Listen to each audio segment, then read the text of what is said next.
Kapatid ng aktres na si Sofia Andres.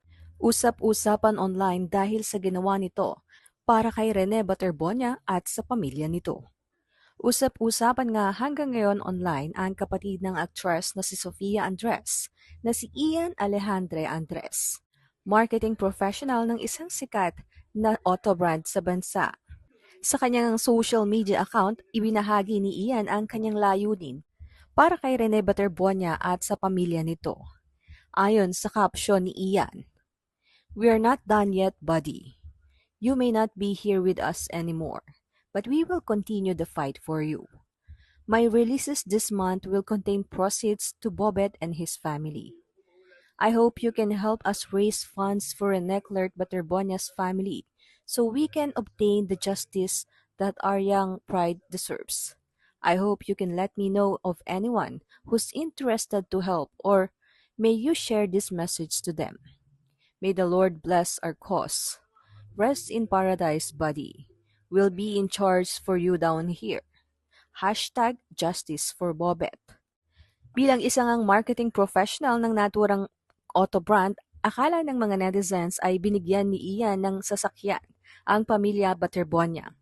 Ngunit malinaw sa post nito na ang kanyang mga commissions ang ibibigay niya sa pamilya ni Bobet. Ngunit hindi din naman malabo na mula sa maiipong komisyon ay makakuha sila ng sasakyan para nga sa pamilya Baterbonia. O kaya naman ay mayroon lumitaw na sponsor para magkaroon na ng four wheels ang pamilya ni Rene. Matatanda ang punong-puno ng pangarap si Rene Baterbonia para sa kanyang pamilya at hindi na nga niya ito natupad. Ngunit sa kabila nga ng kanyang maagang pagkawala, ay dumagsa naman ang biyayang natanggap ng kanyang pamilya. Ayon pa nga sa isang netizen, "Ang bait talaga ng Diyos sa'yo, Rene. Unti-unti nang natutupad ang mga pangarap mo para sa pamilya mo." Ayon pa nga sa isang netizen, sigurado daw siyang masaya ngayon si Bobet kasi unti-unting natutupad ang mga dreams niya.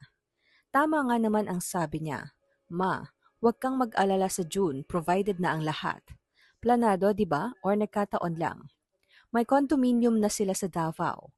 May 6 laptop at 2 printers. May business na. Hoping ma-manage ng maayos. Nag-grant na ang scholarship ng kanyang mga kapatid. God is good all the time." Dagdag naman ng isa pang netizen, "May nagbigay din ng lupa 5 hectares. Wow, grabe." Sabi nga sa t-shirt ni Rene, "God's plan." Ibig sabihin, nakaplano na lahat sa kanya.